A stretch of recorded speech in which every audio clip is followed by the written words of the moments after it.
હાય મિત્રો, હું તમને આજે એક સરસ મજાની રસપ્રદ એવી જગ્યા છે જે આપણા ભારતના પ્રાચીન ઇતિહાસ સાથે સંકળાયેલી છે એની સરસ મજાની માહિતી આપું છું. અને અહીંયા લગભગ મોસ્ટ ઓફલી આજુબાજુ શિવજીના શિવલિંગ આવેલા છે. એમાં એક વિશેષ શિવલિંગ એવું છે, એક મંદિર છે, નાગનાથ મહાદેવનું મંદિર છે. તમે અંદર જોઈ શકો છો કે અંદર મોટી શિવલિંગ આવેલી છે. અને એની બારોબાર લગભગ ગુજરાતના તમામ મંદિરોની અંદર તમે જોઈ શકો છો કે કાચબા મહાદેવ અને પોઠિયો એટલે કે ભગવાન શિવનું પ્રિય વાહન એવા નંદી મહારાજ છે. પણ ગુજરાતનું એકમાત્ર એવું મંદિર કે અહીંયા તમને બે નંદી મહારાજ જોવા મળે છે. લગભગ મોસ્ટ ઓફલી બધી જગ્યાએ એક જ હોય. એક રસપ્રદ એવી બાબત છે કે આપણે જોતા જ કંઈક આશ્ચર્યચકિત થઈએ કે એક સાથે બે નંદી મહારાજ છે એ બિરાજમાન છે. આજુબાજુ એક સરસ મજાની એવી જગ્યા છે. નજીકમાં હું તમને સરસ મજાની એક કુંડ બતાવું છું જે નેચરલી રીતે પથ્થરથી ઘેરાયેલો છે. અને એમની વચ્ચે તમે દિવસ કે રાત્રિના દરમિયાન આવો તો તમને એકદમ ઠંડીનો અનુભવ થાય.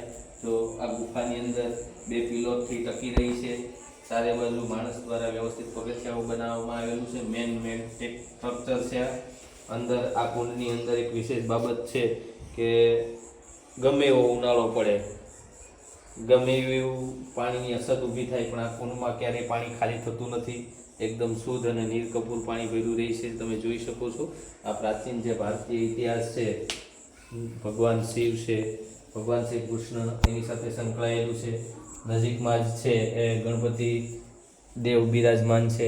એટલે એક સરસ મજાની જ્યારે તમને ફ્રી ટાઈમ મળે તમારા બીજી શિડ્યુલમાંથી ત્યારે અવશ્ય એકવાર આ સ્થળની મુલાકાત લેજો. અહીંયા નજીકમાં જ મહાકાળી માતાજીનું મંદિર રહી છે. લગભગ એવું વર્ષનો એકય દિવસ નથી ખાલી હોતો કે ત્યાં પૂજા અર્ચના તેમજ અહીંયા થાળ કરવાની જે પ્રથા છે એ બંધ થઈ હોય. એટલે તમે ચોક્કસ એકવાર મુલાકાત લો. નજીકમાં જે મંદિરો છે હું તમને બતાવું છું.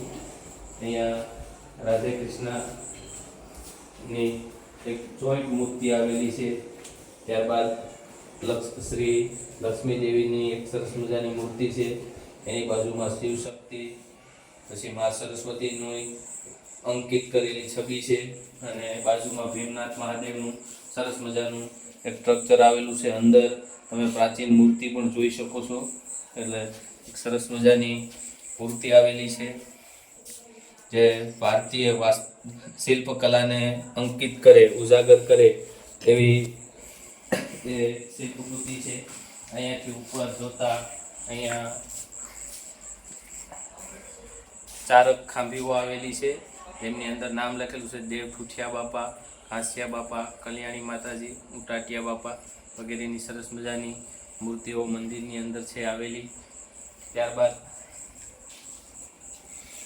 ઉપર તરફ આપણે જઈએ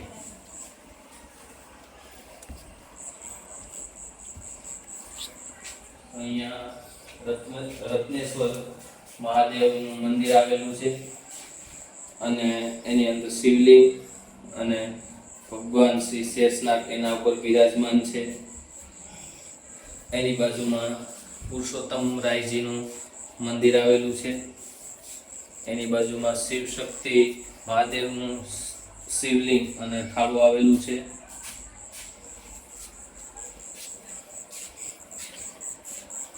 અહીંયા નીલકંઠ મહાદેવનું મંદિર આવેલું છે.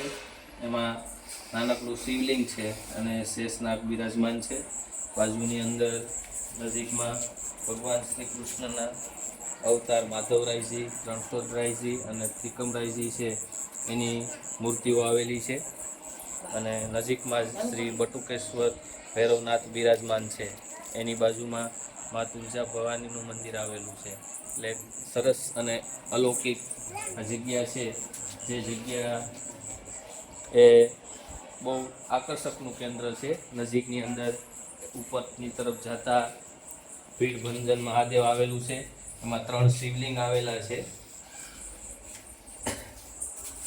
અને સરસ મજાનો નજીરો અંકિત કરે છે. એટલે જ્યારે ટાઈમ મળે ત્યારે આ એક પ્રાચીન ઐતિહાસિક એવું સ્થળ છે કે એના ઉપરથી આપણે અંદાજો લગાવી શકીએ કે 4505 વર્ષ જૂનું આ સ્થળ છે, જેનું સમય મળે ને ત્યારે નજીકમાં આદરીનો દરિયા કિનારો આવેલો છે, એ પણ એક સરસ મજાનો સોપાટીનો નજારો પૂરો પાડે છે. એટલે અમે તો રાત્રિના દરમિયાન મારા સાહેબના એક પ્રસંગમાં આવ્યા અને અચાનક આવતા આ બે નંદી મહારાજને જોયા, એટલે આપ સૌને વર્ણવું કે જ્યારે ટાઈમ મળે ત્યારે આવા સ્થળની અવશ્ય મુલાકાત લેજો. Thank you.